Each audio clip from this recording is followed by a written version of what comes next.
Cuenta la historia que había un joven extranjero visitando un país musulmán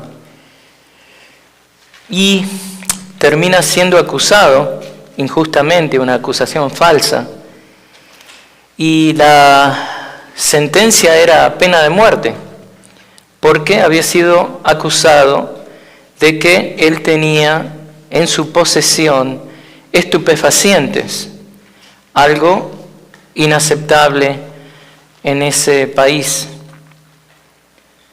Entonces, mientras él esperaba nervioso el día de su ejecución, imagínense los nervios, recibe 4 cartas de aliento, las cuales lee desanimadamente.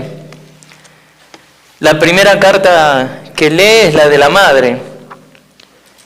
La madre le escribe: eres inocente, saldrás pronto. Y el muchacho piensa: bueno, qué bueno que mi madre crea en mí, pero después de todo es mi madre,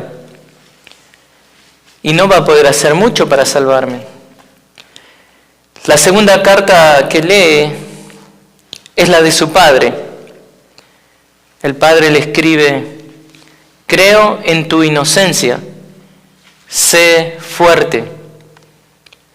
Y el joven se emociona y piensa: gracias papá, seré fuerte. La tercera carta que lee es la carta de su abogado. Y el abogado le dice: seguiré peleando por mostrar tu inocencia.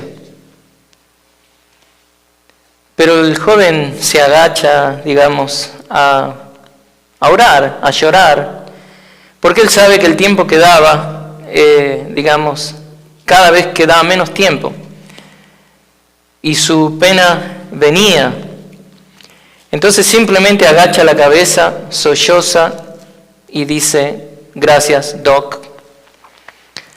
Y desalentado y desilusionado, el joven mira la última carta. Y ahí sus ojos se abren, recobrando la vida, recobrando el brillo, porque quien le escribe es el juez de la ciudad donde está. Y le dice: sé que eres inocente.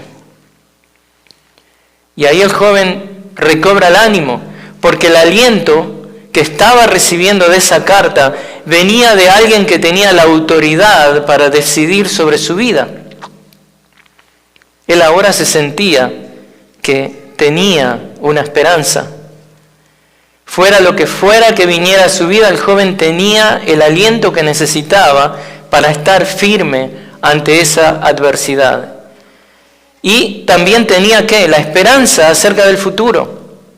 Ninguna de las otras 3 cartas le presentaba eso, pero este es el juez. Este juez tiene autoridad. Y en un sentido, hermanos, esa sensación que este joven experimenta de esperanza al recibir una carta que le alienta, pero que viene de alguien de autoridad, es la que estos recipientes de la carta de Primera de Pedro están experimentando. Porque quien les escribe es nada más ni nada menos que el apóstol Pedro, quien escribe en calidad de enviado por Jesucristo. Así que desde el comienzo mismo de la carta, ¿qué es lo que hace? El apóstol pone en perspectiva eterna a los cristianos que están recibiendo esta carta, para que ellos ya no estén atribulados de una manera como si ahí termina su vida. Entonces, desde el saludo mismo de la epístola, el apóstol Pedro quiere alentar a estos cristianos dispersos en Asia Menor con la maravillosa realidad de que ellos han sido elegidos por Dios. Imagínense eso. El apóstol Pedro, lo primero que hace en el saludo mismo de la epístola es decirles: esta carta viene con autoridad y quiero comunicarles que ustedes son elegidos por Dios. Dios tiene planes eternos para ellos, y ninguna de las circunstancias pasajeras que estaban enfrentando les van a poder robar esas bendiciones venideras, prometidas por Dios, porque ellos son elegidos de Dios. Entonces, hermanos, lo mismo que fue realidad de esta congregación, de estas congregaciones dispersas en Asia Menor, es verdad de nosotros. Podemos estar firmes ante la hostilidad del mundo porque hemos sido escogidos por Dios. La realidad de los planes eternos de Dios para con sus elegidos debe ser un motivo de aliento cuando enfrentamos los sufrimientos, cuando enfrentamos estas penas, estas tribulaciones momentáneas de este mundo caído y pecaminoso. Entonces, el mensaje que les traigo hoy es: elegidos por Dios, firmes ante la hostilidad. Dado que somos elegidos por Dios, podemos y debemos estar firmes ante la hostilidad. Y les voy a presentar 3 puntos muy fáciles de seguir. Vamos a tener a Pedro y luego los expatriados, o si a usted le gusta que sean todos P's, va a ser proscriptos. Y luego tenemos tercer punto, es bendición. Y si usted quiere anotarlo como P ahí, en vez de bendición ponga prosperidad. Entonces usted tiene Pedro, proscriptos y prosperidad. O, ¿cómo lo voy a estar presentando? Primer punto, vamos a ver a Pedro, quien escribe. Porque es importante, esto viene con autoridad. Luego vamos a ver a quién él les escribe, los expatriados. Y luego vamos a terminar con la bendición de Pedro. Porque lo que tenemos que aprender de este mensaje y de este pasaje que vamos a leer ahora es que podemos estar firmes ante la hostilidad porque hemos sido escogidos por Dios. Entonces leamos juntos 1 de Pedro, capítulo 1, versículos 1 y 2. Pedro, apóstol de Jesucristo, a los expatriados de la dispersión en el Ponto, Galacia, Capadocia, Asia y Bitinia, elegidos según el previo conocimiento de Dios Padre, por la obra santificadora del Espíritu, para obedecer a Jesucristo y ser rociados con su sangre. Que la gracia y la paz les sean multiplicadas a ustedes. Entonces, lo primero que nos comunica Pedro es que esta carta, esta epístola es palabra de Dios. Sus palabras vienen con autoridad apostólica. Entonces, ese es el primer punto que vamos a ver. La autoridad apostólica viene de Pedro. Estos cristianos de Asia Menor sabían quién era Pedro. Pedro era un apóstol y esto le daba al mensaje que estaba transmitiendo la seriedad de vida del caso. Este mensaje viene con autoridad a lo que los lectores deben prestar atención. Y es lo mismo con nosotros. Prestemos atención al mensaje. Pedro no es otro que Simón Pedro o Cefas, que era del pueblo de Betsaida, en el rincón noroeste del mar de Galilea. Este Simón Pedro, a quien Cristo le diera su nombre en Juan 1:42, luego de que, recuerda, Andrés encuentra al Mesías, llama a su hermano Simón, y les leo el 1:42, dice: y entonces lo trajo a Jesús. Jesús mirándolo dijo: tú eres Simón, hijo de Juan, tú serás llamado Cefas, que quiere decir Pedro. Así que el apóstol Pedro se identifica con su apodo griego, Petros. Este apodo seguramente le fue dado por Cristo en arameo, porque la palabra aramea es kepá o roca, dado que el nombre de Pedro a veces es dado con la transliteración al griego que es, en vez de Kepa, es Cefas. Esta forma aramea del nombre de Pedro, Cefas, era la manera preferida de Pablo para referirse a Pedro. Si ustedes quieren verlo en 1 Corintios 1:12 o 1 Corintios 3:22, 1 Corintios 9:5, y hay tantos otros pasajes donde Pablo se refiere a Pedro como Cefas. A la luz de este nombre dado por Cristo a Pedro, Cefas, no es sorprendente entonces que en una carta que Pedro escribe, esta carta tenga una de las consideraciones más extensas de lo que son los pasajes que hablan de la enseñanza de la piedra, o ejemplos que presenta Pablo, analogías usando piedras.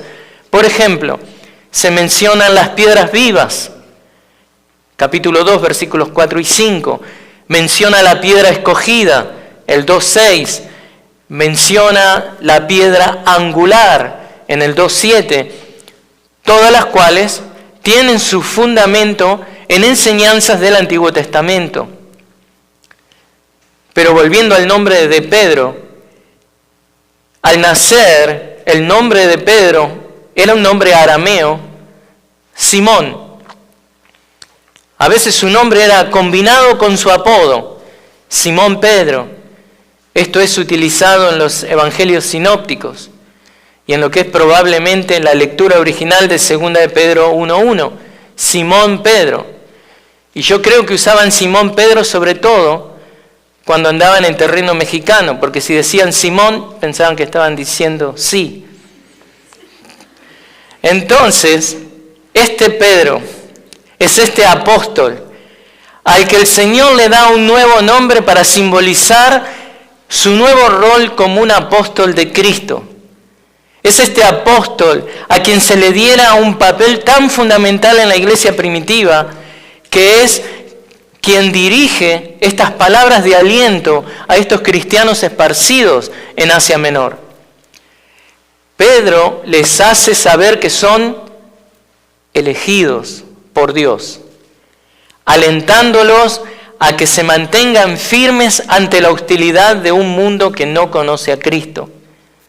Como el caso que les presentaba al principio. Si estos cristianos esparcidos en Asia Menor recibían cartas de familiares, es injusto lo que te pasa, te entiendo, no soy cristiano, pero no estoy de acuerdo con la hostilidad que enfrentas. Les podría alentar muy brevemente, pero acá está este apóstol de Jesucristo escribiendo con autoridad, diciéndoles que son elegidos por Dios. Pedro escribe no como un simple mensajero, sino con la autoridad de un apóstol de Cristo. En el primer siglo de la iglesia, hermanos, lo que era la iglesia cristiana primitiva, la principal característica de un apóstol era su autoridad. Autoridad para dar un testimonio auténtico de la vida y de lo que era el significado de la persona de Cristo, el significado de la obra de Cristo. Esos hombres ya no existen hoy en día. No hay apóstoles bíblicos conforme a lo que vemos en la vida de Pedro. Pero en ese tiempo estos apóstoles eran aquellos sobre los cuales la iglesia estaba siendo edificada, porque dice la palabra que la iglesia es edificada sobre el fundamento de los apóstoles y profetas, porque ellos recibieron la revelación de Cristo. El cargo de apóstol, que como bien decía recién, no continúa hoy en día, ni puede continuar hoy en día. ¿Por qué? Porque los apóstoles, de acuerdo a Hechos, capítulo 1, 21 y 22, fueron testigos de la resurrección de Cristo. Ninguno de los que dicen hoy ser apóstoles han sido testigos de la resurrección de Cristo. En otras palabras, la epístola no representa lo que el apóstol comunica, no representa a alguien que está simplemente dándoles un buen consejo a estos lectores, sino que es una palabra apostólica. Es una palabra que tiene autoridad y que obliga a la iglesia ¿a qué? A cumplirla. Cada vez que usted abre la Biblia, sobre todo en el Nuevo Testamento, ¿qué ve? Autoridad apostólica, y eso hace que usted tenga obligación de cumplirla. Así que lo que Pedro escribe aquí no es meramente su opinión personal. Pedro le escribe a los expatriados elegidos para alentarlos a que se mantengan firmes ante la hostilidad. Y ahora vamos a ver nuestro segundo punto. Ya vimos a Pedro, ahora vamos a ver a los proscriptos, o como vemos en la versión de la Nueva Biblia de las Américas, expatriados. Este punto de expatriados lo vamos a dividir en elegidos y dispersión. Y a medida que voy enseñando, ustedes van a ver que no estoy siguiendo lo que es la traducción de nuestras Biblias, sea la Reina Valera o la Nueva Biblia de las Américas, porque lo que estoy siguiendo es el orden argumental que está en el texto griego.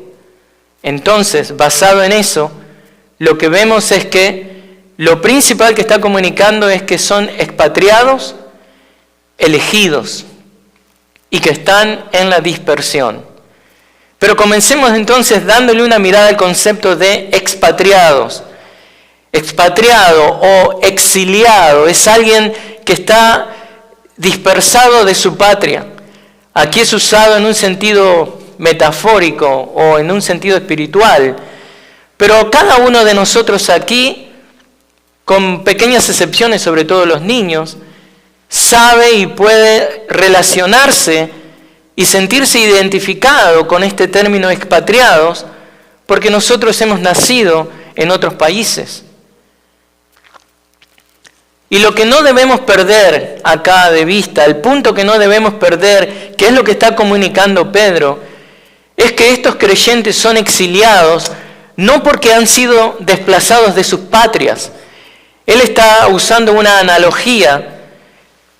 Él lo que está diciendo es que estos son exiliados en el sentido de que sufren debido a su fe, viviendo en un mundo que haya que su fe es ofensiva, que su fe es extraña. Ellos son exiliados y extranjeros debido a la elección divina de ellos. Y yo creo que aquí cada uno de nosotros puede entender también ese concepto. El mundo nos ve como extraños. El mundo no entiende la esperanza que hay en nosotros. El mundo no entiende que nosotros vivimos bajo el señorío de Cristo. Y eso implica cumplir su palabra. Entonces, debemos entender esto, que ellos no son extranjeros en forma literal, son forasteros extranjeros porque han sido elegidos por Dios, porque su ciudadanía está en el cielo y no en la tierra. Y esto es importante, hermanos, porque si usted sabe que es un elegido de Dios, eso lo capacita con la convicción necesaria para resistir las normas y esta cultura anticristiana en la que vivimos. Por eso, ahora debemos darle una mirada al concepto de elegidos. Elegidos.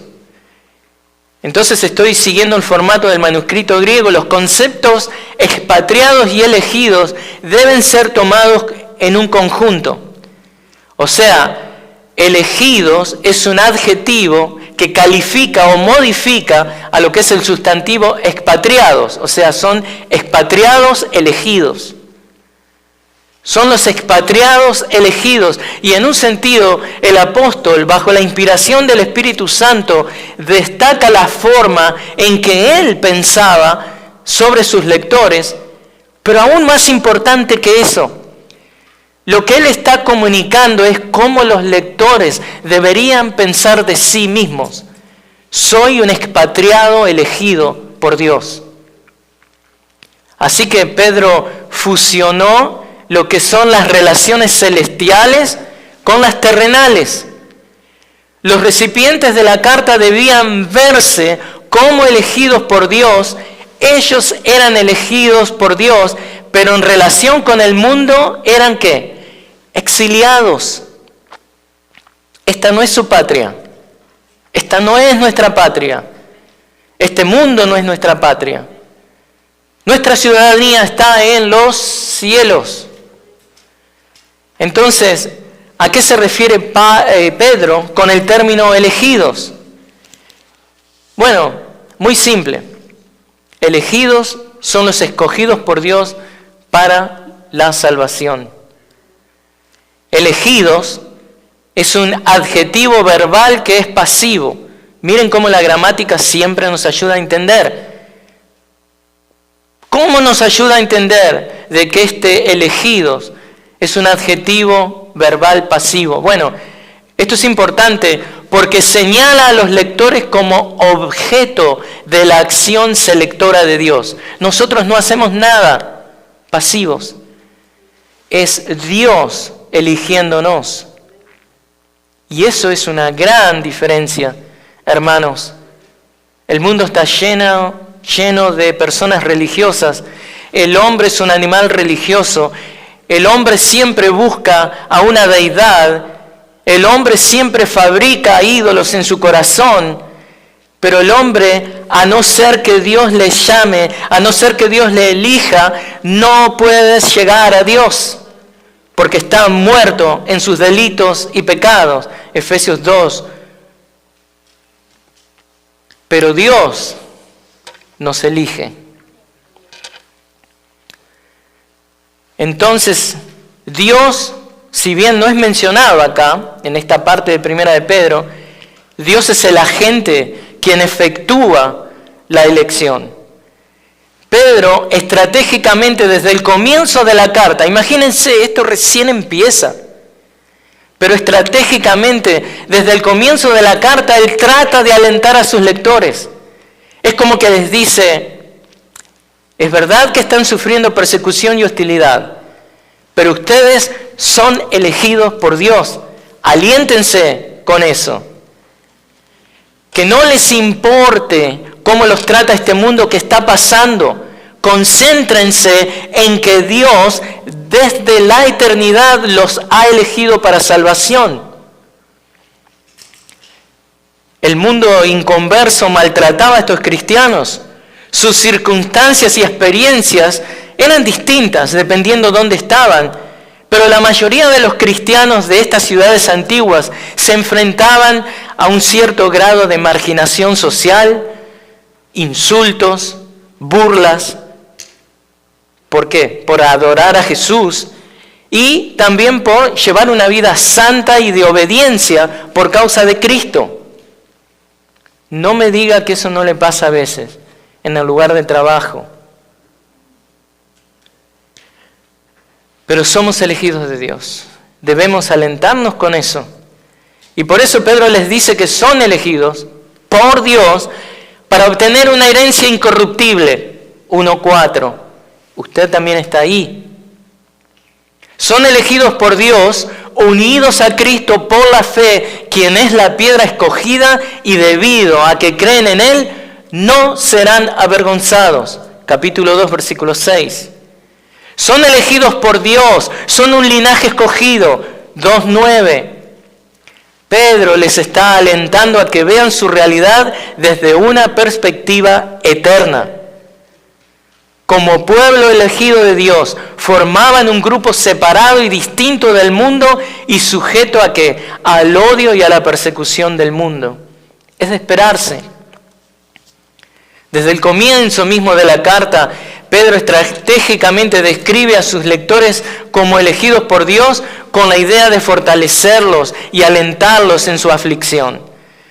Por eso, qué bendición que ser elegidos de Dios, ser elegidos por Dios. Esta realidad debe alentarnos a nosotros también. Y déjeme que le diga algo. Lo que para algunos es controversial, la doctrina de la elección debería alentar a los creyentes. La doctrina de la elección no debería causarles molestias y no debería provocar divisiones, Pero, desafortunadamente, permitimos que algo que no podemos comprender plenamente con nuestras mentes finitas se vuelva un motivo de división. Pero eso es orgullo. Si algo que no puedo entender completamente, porque soy una criatura, está trayendo división y está minimizando a Dios, evidentemente en algún momento tengo que darme cuenta de ese error. Porque el problema real es que no podemos armonizar con la otra verdad que la Biblia habla de que el hombre tiene responsabilidades. Eso es todo lo que está pasando. El hombre dice, bueno, el hombre también tiene responsabilidades o elecciones o su libre albedrío. Son esas dos cosas que siempre van a estar por diseño de Dios, aparentemente contradiciéndose. Pero no es así. Las dos son verdades, pero esa tensión que hay entre esas dos verdades nunca debe ser quitada. ¿Por qué? Si no, usted termina en error. Y los autores bíblicos enseñan las dos verdades sin disculparse de hacerlo. Así que queda en nosotros aceptar las dos verdades y en humildad delante de Dios confiar en lo que Dios está diciendo en cada ocasión. Cuando habla de que Él elige y que Él es soberano, creer eso. Cuando nos dice de que debemos trabajar en nuestra salvación con temor y temblor, creer eso. Y hacerlo, porque ninguna de las dos cosas se contradice. Entonces, hermanos, cuando hablamos de la elección de Dios, no podemos querer usurpar el lugar de Dios. No podemos ponerlo a Él en nuestro lugar de criatura, traer a Dios y decir, esto no entiendo, entonces quiere decir de que lo que tú dices en tu palabra claramente no puede ser cierto. No. Debemos confiar en lo que Dios nos comunica, aun si no entendemos cómo esto funciona en lo que es la economía divina. El misterio de la elección divina que Pedro está diciendo acá y hablando acá, siempre ofenderá a aquellos que se presenten delante de Dios con un corazón y una actitud orgullosa.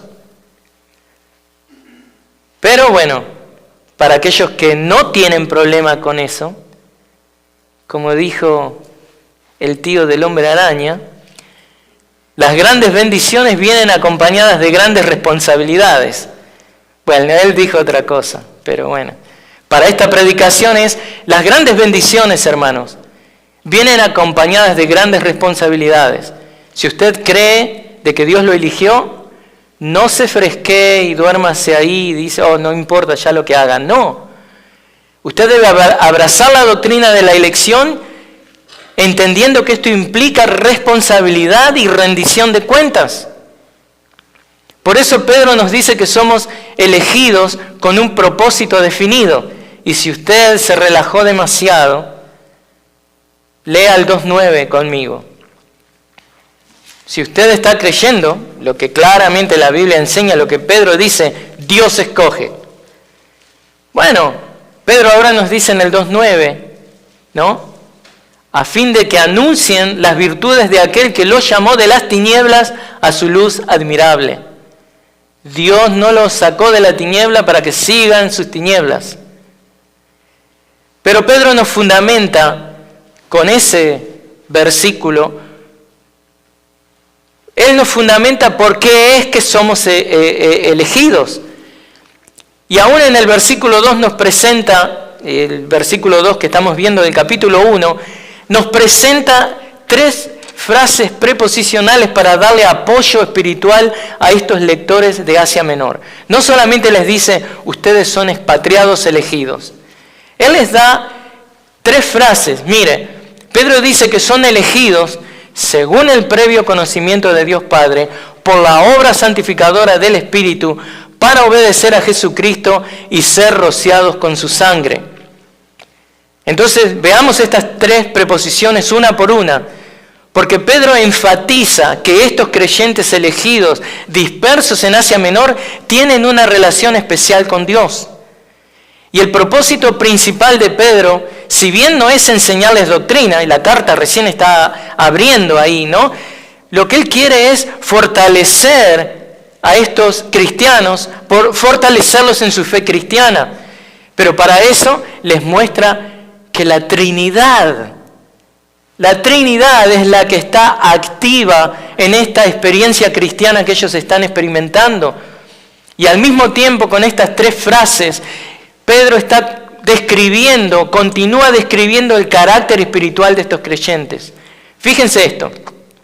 Vamos a la primera frase. Estamos en el versículo 2. ¿Qué es lo que dice? Según el previo conocimiento de Dios Padre. En la primera frase, Él indica los motivos de la condición de elegidos exiliados que tenemos, o que estos lectores también tenían. Pedro destacó que sus lectores eran elegidos exiliados según la presciencia de Dios, o según el previo conocimiento de Dios Padre, o según algo que, presciencia es la palabra más usada.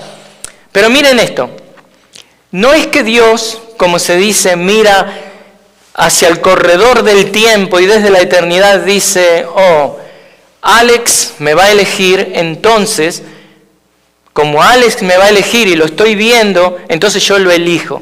No, eso no es lo que está pasando. Lo que está pasando es que desde la eternidad, aún antes de que Alex existiera, pero sí existe en lo que es la mente de Dios, Dios elige a Alex y dice, él es un elegido. Alex todavía no existe, luego él va a nacer, luego él va a escuchar el Evangelio, Dios le va a dar la fe para que él crea, él va a aceptar. Su estado espiritual cambia porque pasa de estar muerto en sus delitos y pecados, ahora a estar vivo para Cristo, 2 Corintios 5:17, una nueva criatura. Eso es ser elegido de Dios. Dios elige. Y cuando Dios eligió en la eternidad pasada para nosotros, no había nadie alrededor de Dios que le metiera presión y le dijera, no, ese no, pero mirá los pecados que tiene, pero ¿por qué vas a elegir a este? Si no es tan perfecto, no había nadie. Es algo trinitario. ¿Quién estaba en ese tiempo? Dios Padre, Dios Hijo, Dios Espíritu Santo. Esto es elección divina. Y esta palabra presciencia que está usando Pedro acá puede ser usada para referirse al conocimiento que alguien tiene acerca de un evento que todavía no ha tomado lugar. Eso es verdad. Pero quiero que vaya conmigo a Hechos 2:23, que es en ese sentido que Pedro lo usa. Y en el primer sermón de Pedro, cuando Pedro ha cambiado y ahora es este líder, es esta roca de la iglesia, en el primer sermón de Pedro, hablando de la malvada ejecución que sufrió el inocente Hijo de Dios a manos de pecadores, él dice en Hechos 2:23, este fue entregado por el plan predeterminado y el previo conocimiento de Dios. Y ustedes lo clavaron en una cruz por manos de impíos y lo mataron. En otras palabras, esto es entendido como esta presciencia, como el plan predeterminado de Dios. Y si vuelve a Primera de Pedro, el versículo 20, vemos que ahora Pedro está hablando de Cristo. Y Pedro dice que Cristo estaba preparado desde antes de la fundación del mundo. No hubo plan B, plan alternativo debido a la caída de Adán. Esto es un plan predeterminado por Dios. Cristo fue preparado por Dios desde antes de la fundación del mundo y los elegidos de Dios fueron elegidos por Dios desde antes de la fundación del mundo. Así que en este último versículo, el 1:20, Pedro está usando una palabra similar que nace de la misma raíz, por lo que se implica que los lectores a los que le está escribiendo la carta también han sido preparados desde antes de la fundación del mundo.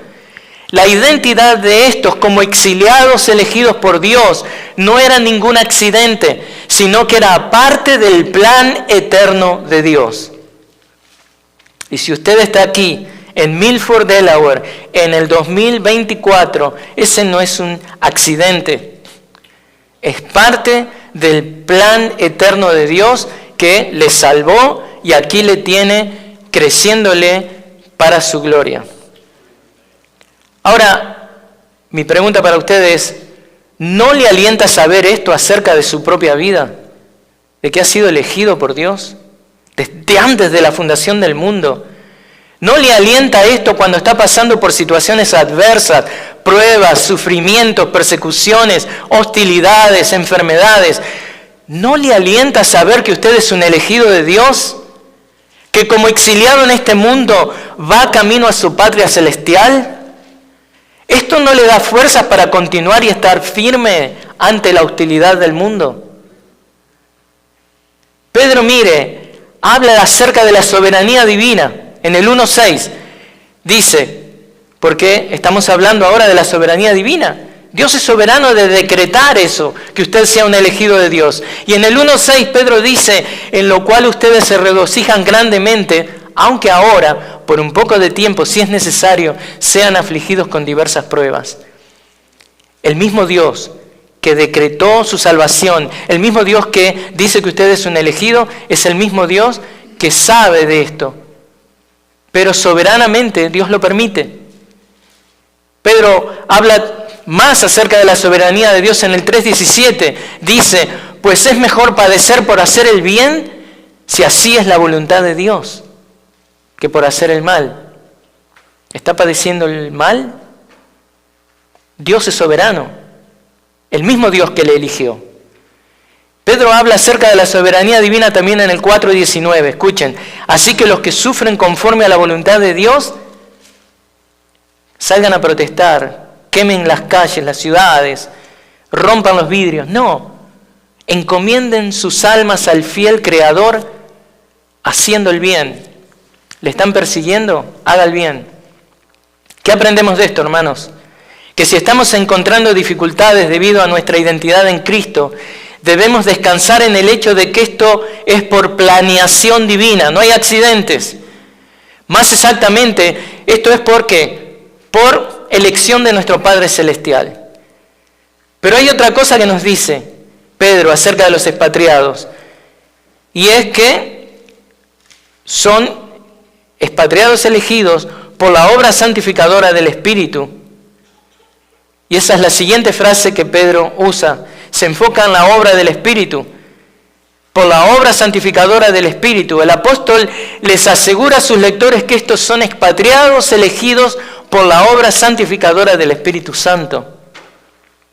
Si bien podemos pensar de que esta santificación se está refiriendo a lo que es la acción progresiva de nuestra purificación, a la acción progresiva de ese perfeccionamiento que Dios trae en nuestra vida para conformarnos a Cristo, en esta ocasión Pedro habla de la transformación de vida que se produce en el momento de nuestra conversión.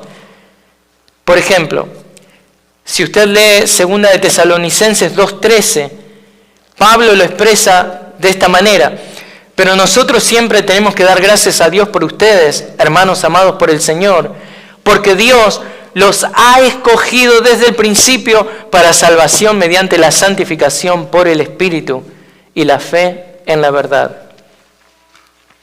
Así que esta es la santificación inmediata que el Espíritu Santo produce y que es lo que permite que la palabra nos llame, ¿qué? ¿Cómo somos llamados en la Biblia? Santos. Esta es una santificación inmediata. Y hay pasajes que usted puede ver si está anotando: Hechos 9:13, Hechos 9:32, Romanos 8:27, Romanos 12:13 y tantos más. Esta es la santificación producida por el Espíritu Santo.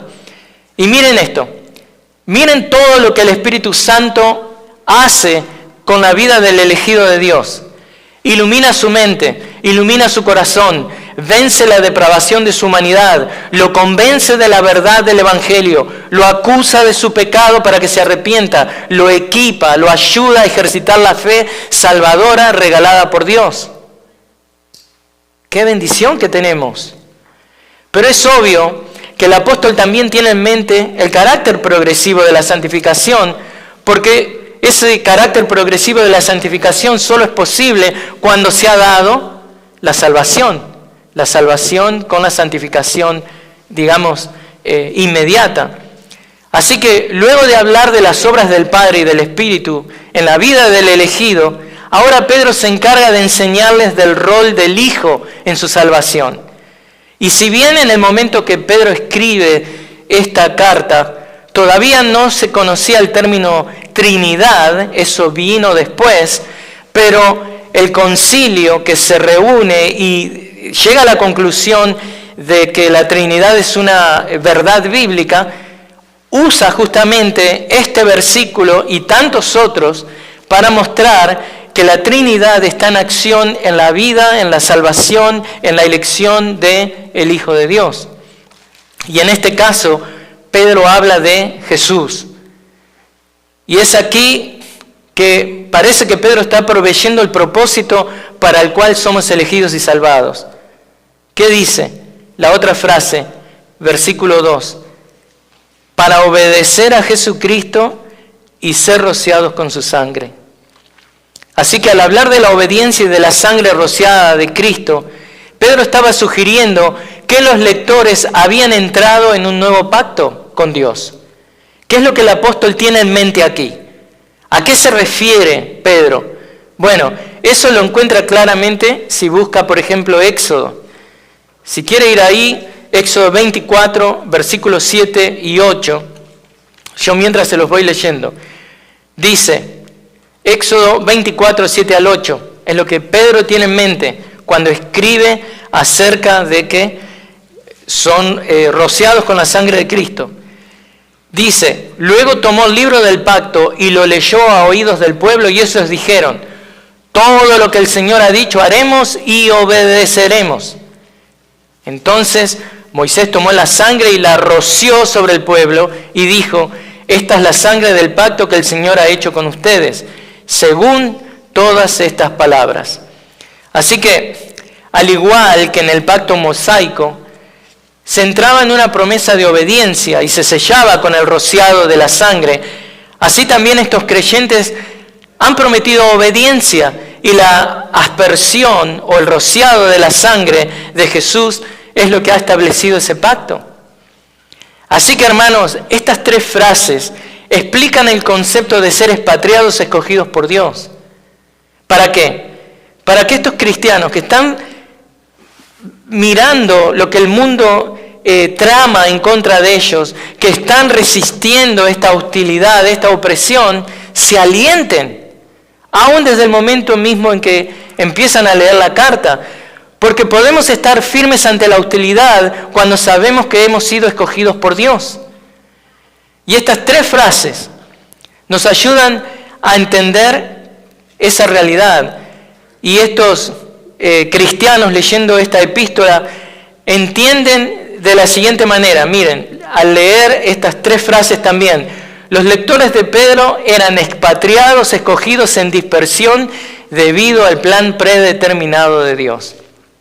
No era un accidente, pero también por medio de ser apartados en santidad por el Espíritu y con el propósito de convertirse en miembros obedientes del nuevo pacto a través del sacrificio de Jesús. Hermanos, no quiero que pierdan de vista lo que el apóstol plantea desde el comienzo mismo de su carta. Esta es una hermosa introducción, un saludo pastoral cargado de teología y de autoridad apostólica. Pedro dirige la mirada de estos atribulados cristianos a las profundas realidades de la Trinidad misma. Estos cristianos esparcidos por Asia Menor son elegidos por la primera persona de la Trinidad, son santificados por la tercera persona de la Trinidad y la segunda persona de la Trinidad ofrece el sacrificio necesario que hace posible que ellos tengan esta identificación, esta nueva identidad en Cristo. Y es esta convicción teológica de que la Trinidad es la que define la identidad de los cristianos. Es esto lo que ayuda a los mismos, a estos cristianos que están bajo varios ataques, que cuando la hostilidad se acrecienta, esto los ayuda, las verdades que acaban de aprender, para que ellos puedan resistir firmes con agradecimiento a Dios. Pero estos exiliados no solo son elegidos, sino que hay algo más que tenemos que ver. Están en la dispersión. No es que están distraídos o dispersos, están esparcidos por todo Asia Menor. Veamos rápidamente el término de la dispersión. Esta era una forma judía habitual de referirse a los judíos que vivían entre los gentiles en las afueras de lo que era la tierra de Palestina. Dispersión viene de dos palabras griegas, una es a través de y la otra es siembra. Es como cuando uno está esparciendo las semillas. O sea, comunica la imagen de aquel que esparce las semillas, ¿no? Estos cristianos estaban esparcidos por todo este territorio enorme de Asia Menor. Entonces es tiempo de que consideremos el lugar geográfico donde estaban ubicadas las iglesias a las que Pedro se dirige. Algunos de ustedes tienen mapas en sus Biblias, pueden seguirme ahí, pero escuchen lo que él le escribe. Esta es una zona vasta, muy amplia: Ponto, Galacia, Capadocia, Asia y Bitinia. La zona era casi tan grande como California. Se extendía por unas 300.000 millas cuadradas. O sea, se puede decir que es tan grande como casi lo que es la Turquía de hoy en día. Si bien no se puede saber con seguridad si Pedro se estaba refiriendo a estos lugares como provincias romanas o si simplemente se estaba refiriendo a ciertas regiones, veamos un poco qué es lo que Pedro sabe de estos lugares. Bueno, cuando Pedro escribe la carta, Bitinia y Ponto formaban una sola provincia. Entonces, un poco de historia. Tras el derrocamiento del rey Mitrídates por un general llamado Pompeyo en el 65 a.C., la zona fue ahí que quedó dividida, pero la parte oeste de Ponto fue unida a Bitinia, formando una sola provincia. Ahora, la pregunta es, ¿por qué Ponto y Bitinia, si ustedes están mirando ahora en su Biblia, están separadas en la carta, si eran una sola provincia? Entonces, a lo mejor lo están mirando como zonas, como regiones, pero vamos a ver un poco más eso. Porque puede ser que estén mirándolo como dos regiones que están lindantes una con la otra. Ahora, dado que creemos que el mensajero traía esta carta de Primera de Pedro desde Roma, en ese caso, el lugar más cercano a Roma era Bitinia y no Ponto. O sea, ¿por qué estamos viendo esto? Por el orden que le da acá Pedro: Ponto, Galacia, Capadocia, Asia y Bitinia.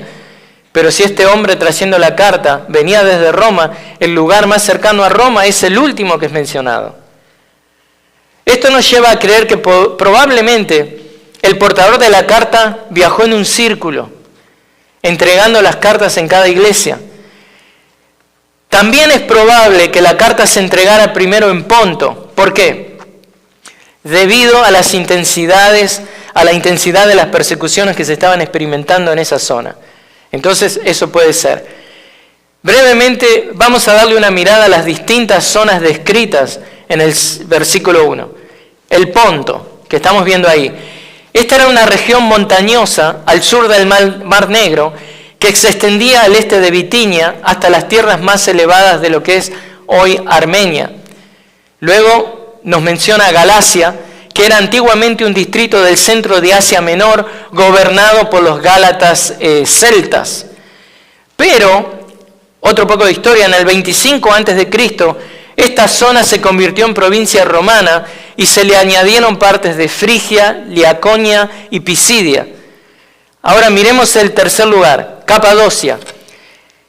Esta era una zona montañosa del interior de lo que es Asia Menor Oriental, y fue incorporada al Imperio Romano en el año 17 después de Cristo por el famoso emperador Tiberio. Lo hizo para proteger lo que eran las fronteras orientales del Imperio Romano. Asia es el último lugar. No, tenemos Bitinia después. Pero Asia era una provincia romana. Desde el 133 a.C., ocupaba lo que era la parte occidental de Asia Menor. Esta era la región que era más próspera, más desarrollada, gente con mucho poder adquisitivo estaba ahí.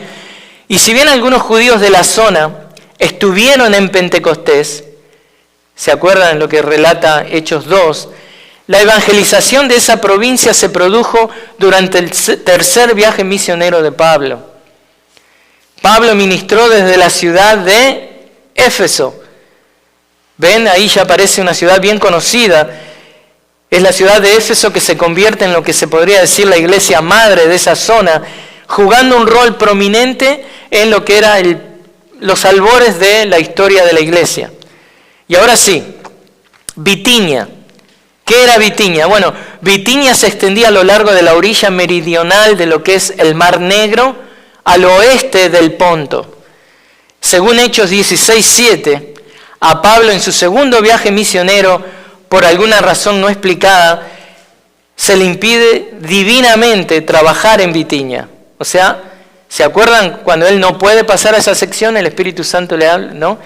No puede ir ahí a Bitinia. Hermanos, esto es importante porque la Biblia es historia verdadera, geografía verdadera, lugares verdaderos, porque Cristo es un hombre verdadero que vivió en la historia y habitó en lugares verdaderos.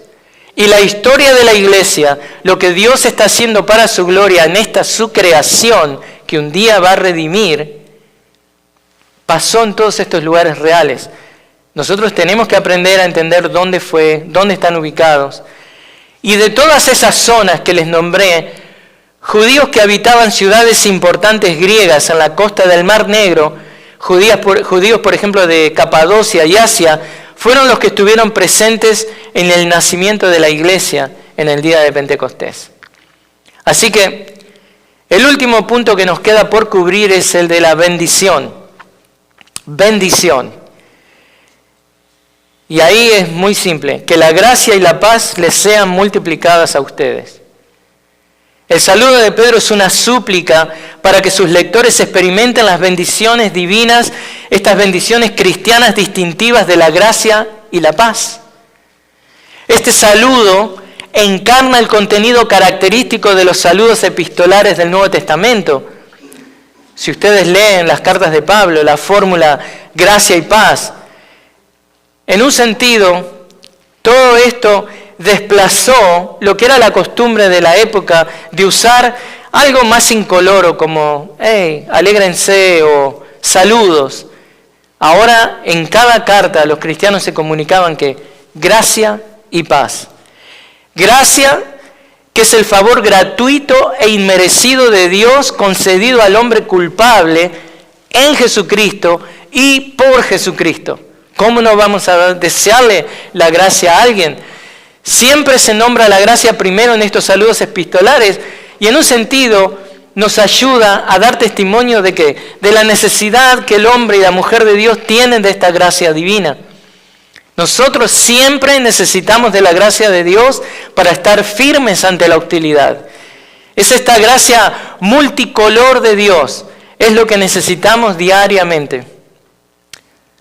Cuando pedimos la gracia divina, sea para nosotros o para nuestros hermanos, en un sentido lo que estamos haciendo es invocando la provisión divina que recibimos. En su momento lo recibimos cuando fuimos perdonados de nuestro pasado pecaminoso, pero es esa misma gracia que no solamente nos perdonó ahí, nos perdona día a día, nos renueva día a día, nos llena de energía día a día. Ahora esa gracia es lo que nos mantiene creciendo en conformidad a Cristo. ¿Por qué? Vivimos para la gloria de Dios. Entonces, conforme abrazamos las vicisitudes que enfrentamos en la vida, conforme enfrentamos hostilidad, seguimos por la gracia de Dios creciendo ¿en qué?